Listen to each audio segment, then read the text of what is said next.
My name is Jim Keady. I organize with the Refuse Fascism movement. I come to this movement as a Catholic liberation theologian who for 30 years has been deeply committed to advocating for justice for the poor, the marginalized, the oppressed, the unwashed, and the unwanted.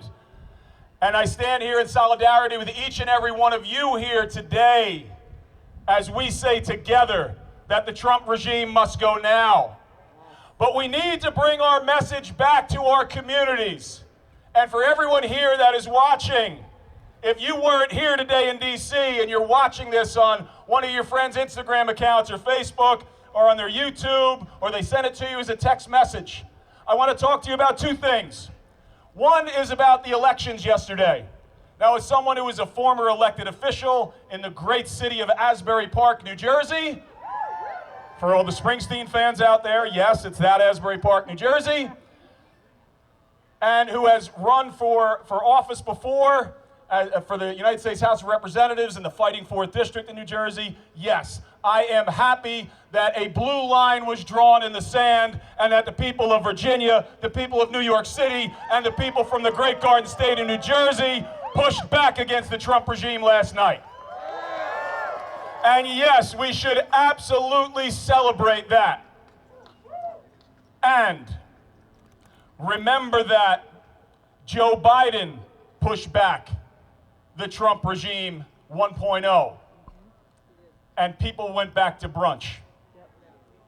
And because material change was not created in the lives of working class people from across the United States, Trump was able to capitalize on that, weaponize it, and use his con man schemes to get himself back into the White House. So it is on all of us, yes, to celebrate the victories had yesterday and to recognize that victories in three places that should go overwhelmingly blue on any day of the week cannot be the mass inflection point. We will need to build on those elections. And this is the second piece. It's about getting here to the nation's capital. We know that people have demonstrated around the United States. We saw the outpouring of millions and millions of Americans at the ballot box yesterday and in the No Kings protests in the streets in towns and communities around the United States a few weeks back. And those were good, and they were righteous, and they were necessary. And it now needs to come to Washington, D.C. And this is where everyone watching this needs to realize it has to come to Washington, D.C. This is the seat of power. We need to be in the streets here in our nation's capital. And I want to say to all of you watching who are not here, I know it will not be convenient. Standing up and pushing a fascist regime out of power is not going to be convenient.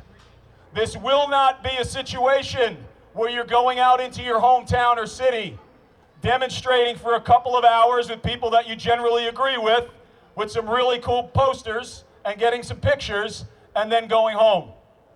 That is not how you dislodge authoritarianism.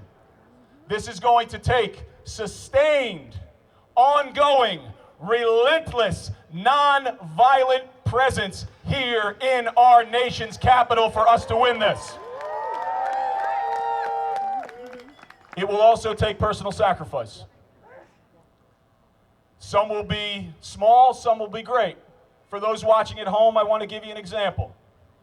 Today, right now, my 17-year-old daughter, Risa Keady, who I love more than anything in the world, is possibly playing, fingers crossed that it won't be, her last high school volleyball game. She's playing in the state tournament today. I hope Trinity Hall beats Camden Catholic in that non-public A matchup in New Jersey.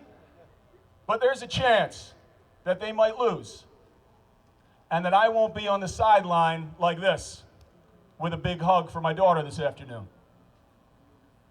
But she knows why.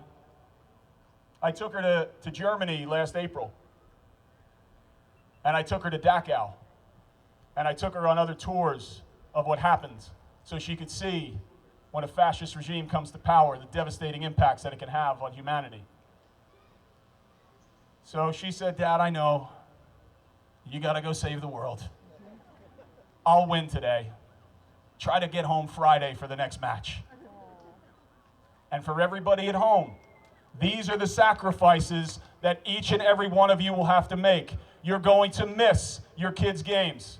You're going to miss a birthday party. You're going to miss a holiday gathering. You're going to possibly miss work. You're going to have to rearrange your schedules, because this is not politics as usual. This is not me having a disagreement with the right-wing guys that I went to high school over healthcare policy. This is about a fascist who within less than a year is consolidating power in a way that we have never seen in our constitutional republic. And this is why each and every one of us that are here today and are out there in our country, around cities and towns and hamlets all over the United States, need to commit to make the sacrifices so that my daughter and your grandchild and my grandchild and every kid that will come after us will have a republic that is free and fair, where liberty and justice for all is the rule of the land.